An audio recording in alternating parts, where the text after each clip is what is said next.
மொத்தம் 24ஆம் அதிகாரம். இயேசு வாயினாலே அவர் வருகை பற்றி சொல்லுகிற காரியங்கள் முடிந்த அளவுக்கு நான் ஒன்றொன்றாய் கொண்டு போகிறேன். இயேசு தேவாலயத்தை விட்டு புறப்பட்டு போகையில் அவருடைய சீஷர்கள் தேவாலயத்தின் கட்டடங்களை அவருக்கு காண்பிக்க அவரிடத்தில் வந்தார்கள். இயேசு அவர்களை நோக்கி, இவைகளை எல்லாம் பார்க்கிறீர்களே, இவ்விடத்தில் ஒரு கல்லின் மேல் ஒரு கல் இராதபடிக்கு எல்லாம் இடிக்கப்பட்டு போகும் என்று மெய்யாகவே உங்களுக்கு சொல்லுகிறேன் என்றார். பின்பு அவர் ஒலிவ மலையின் மேல் உட்கார்ந்து இருக்கையில் சீஷர்கள் அவரிடத்தில் அவர்கிட்ட வந்து, நீ என்னமோ சொல்ல வருகிறீர் ஆண்டவரே என்று கேட்க வருகிறார்கள்.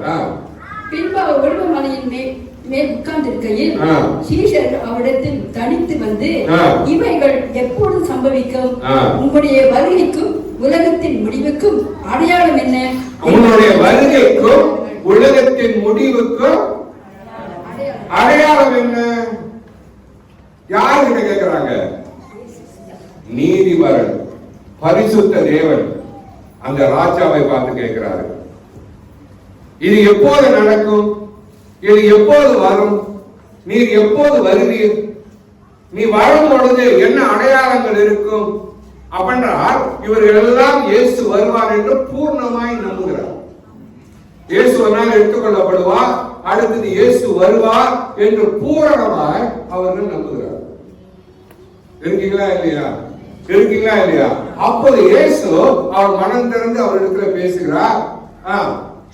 இயேசு அவர்களுக்கு பிரதியுத்தரமாக, ஒருவனும் உங்களை வஞ்சியாதபடிக்கு, ஒருவனும் உங்களை வஞ்சியாதபடிக்கு. It's a very powerful statement. ஒருவனும் உங்களை வஞ்சிக்காதபடிக்கு ரொம்ப கவனமா இருங்க. அப்படின்னா ஃபுல்லா வஞ்சிக்கப்படுகிறவர் சொல்றது யாருக்கிட்ட?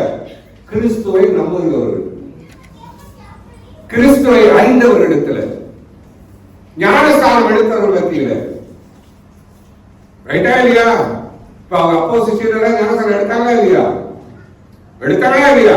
அப்ப அவங்ககிட்ட சொல்றாரு, கொஞ்சம் கவனமா இருங்க கண்ணுங்களா, வஞ்சிக்கப்படாமல் காத்துக் கொள்ளுங்கள். என் வருகை என்பது வித்தியாசமானது. அது கிட்ட என்னென்னலாம் நடக்கும் அப்படின்னு கொஞ்சம் கவனமா இருங்க. ஏன் வஞ்சிக்கப்படாம இருங்க? ஏனெனில் அநேகர் வந்து நாமத்தை தரித்துக் கொண்டு, என்னத்தை? என் நாமத்தை தரித்துக் கொண்டு, என்னத்தை? என் நாமத்தை தரித்துக் கொண்டு, என் நாமத்தை பின்பற்றுகிறது ஒண்ணு, என் நாமத்தை தரித்து கொண்டது போல் வேஷம் கொடு. இன்னைக்கு ஒருவன் பதவிக்கு ஆசைப்படுகிறானோ அவன் வஞ்சிக்கப்பட்டவன்.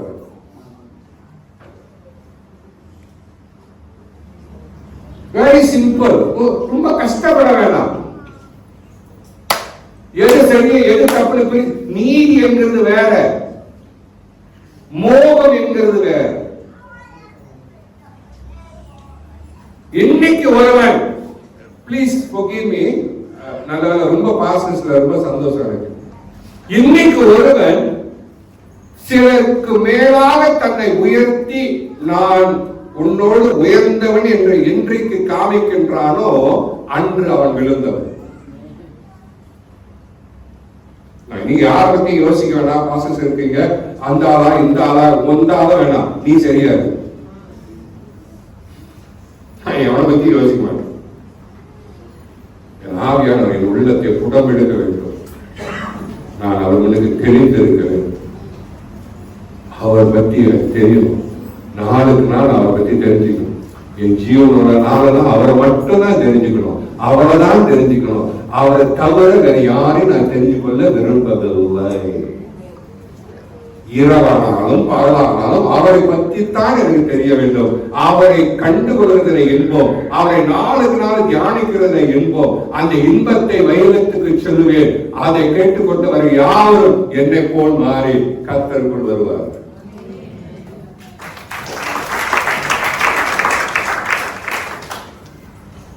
அவ இன்னைக்கு, அதனாலதான் நான் சொன்னேன், நான் அஞ்சலிக்காரன். ஏன் அஞ்சலிக்காரன்? நான் அஞ்சலியில இருந்துதான் ஊழியத்தை ஆரம்பிப்பேன். அஞ்சலியில இருந்துதான் மத்தவங்களை சந்திப்பேன். Praise the Lord. அந்த நாட்கள்ல கிருபா ரேச்சல் எல்லாம் குளம் போகும்போது எங்க சுத்துனீங்க? சத்தமா சொல்லு. அஞ்சலியில தானே? எங்க சுத்துனீங்க? கடைக்கடையா உட்காந்து கோபி குடிச்சிட்டு அந்த அஞ்சலி தானே? என்ன அப்படி ஒரு கேவம் அனுப்பும் போது எங்க போனீங்க? கடைக்கடையா போனீங்க. அது அஞ்சலி தானே? கடைக்கடையா போய் கோபி குடிச்சிட்டு யாரையாவது கர்த்தர் அனுப்புவாரா அவனை பார்த்து யாராவது வந்தாங்கன்னா அவங்க கிட்ட ஏதாவது தேவ அன்பதை பத்தி சொல்லி ஜபித்து சபைகளுக்கு ஜபித்தீங்களா? அஞ்சலியில ஜபிச்சீங்களா? நீ அஞ்சலியில நிக்கிற வரைக்கும் ஆத்துமாக்கள் வரும். அஞ்சலியில இருந்து கொஞ்சம் 5 அடி ஏறினீங்கன்னா ஒண்ணு வராது.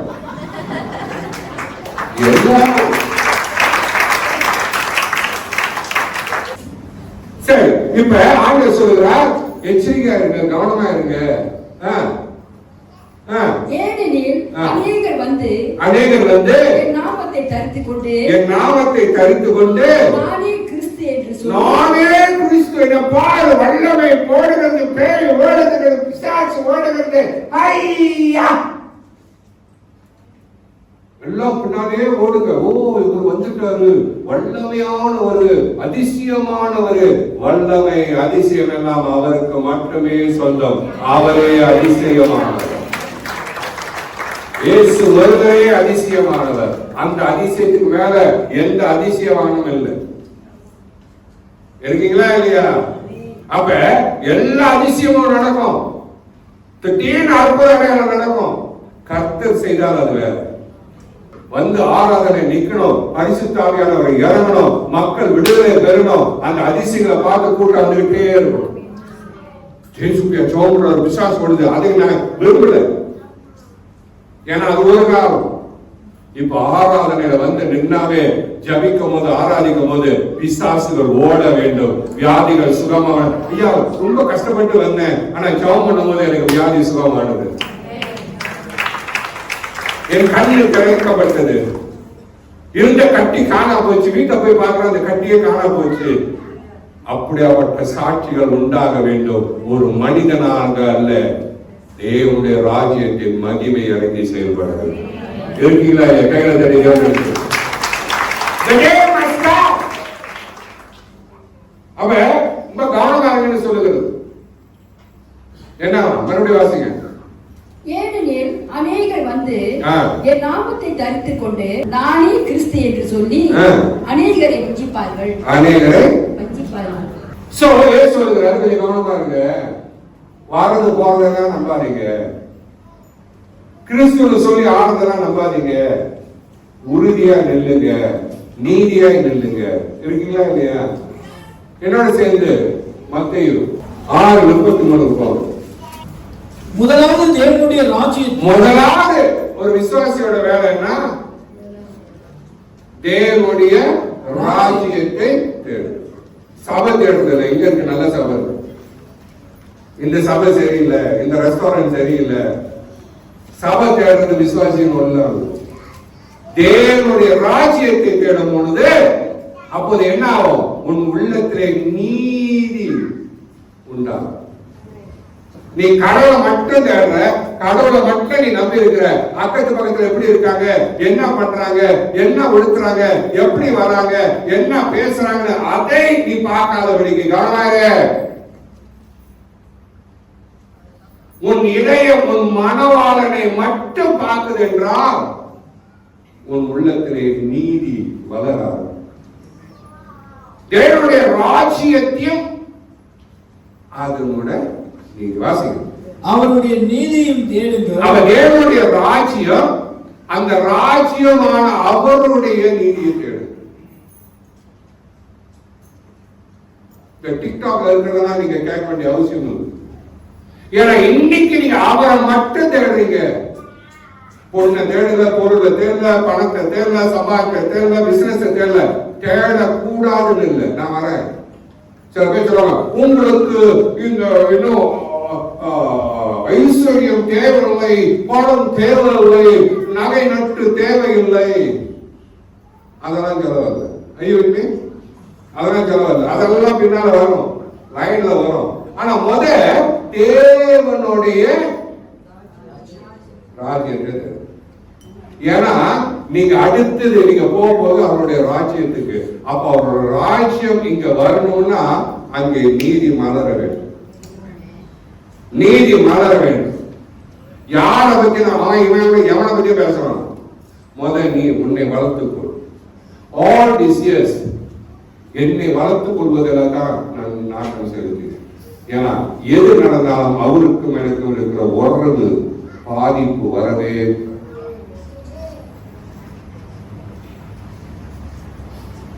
அவர் தேவனுடைய முதலாவது தேவனுடைய ராஜ்யத்தை தேடுங்க. சேர்ச்சை தேடாது. நீங்க ரொம்ப கூட்டம் வந்து சேர்ச்சை விட்டு சேர்ச்சி போயிட்டு இருக்கு. தருதலைங்க.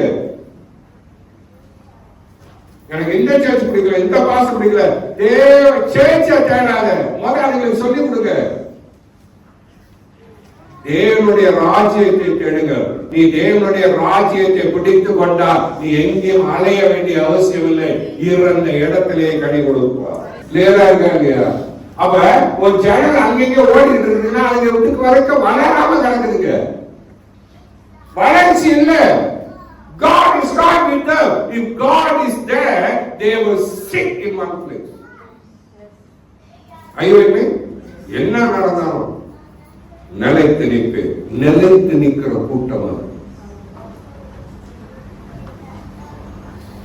உன்னுடைய ஈகோ உள்ள வரவே கூடாது. ஏன் அப்படி பேசினாங்க? ஏன் என் பிள்ளைய எப்படி பார்த்தாங்க? ஏன் என் பிள்ளைய எப்படி கண்டிச்சாங்க? ஏன் என் பிள்ளைய பார்த்து முறைச்சாங்க? முறைச்சிட்டு போட்டோம். நாளைக்கு உன் பிள்ளை வளர்ந்து சபையில கனி கொடுக்கும் போது வாய் அடைச்சு நிற்பார்கள். காத்திரு. என் பிள்ளைய எப்படி பண்ணிட்டாங்க, என் பிள்ளைய அப்படி பண்ணிட்டாங்க, அப்படி பேசினா நாளைக்கு உன் பிள்ளை உனக்கு பண்ணும் பாரு. உன் பிள்ளை உனக்கு பண்ணும் பாரு. அப்ப வலிக்கும் பாரு.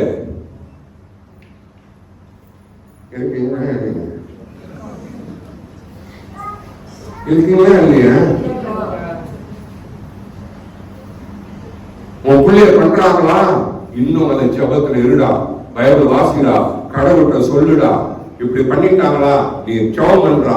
நாளைக்கு இதே சபையில நீ உயர்ந்து நிற்படா. கர்த்தர் நீ வச்சிருப்பாரா அப்படின்னு அவனை உற்சாகப்படுத்து.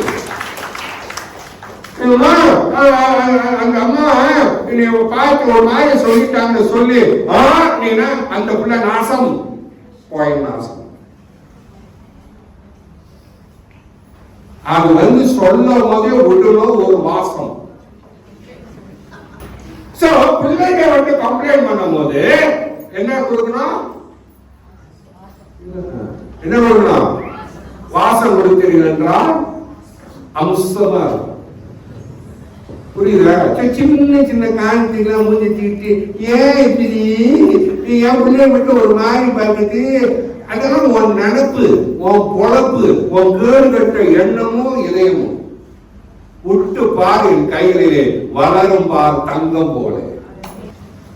அப்ப தேவனுடைய ராஜ்யத்தும் அவருடைய நீதியும் தேவை. That's all you have to do.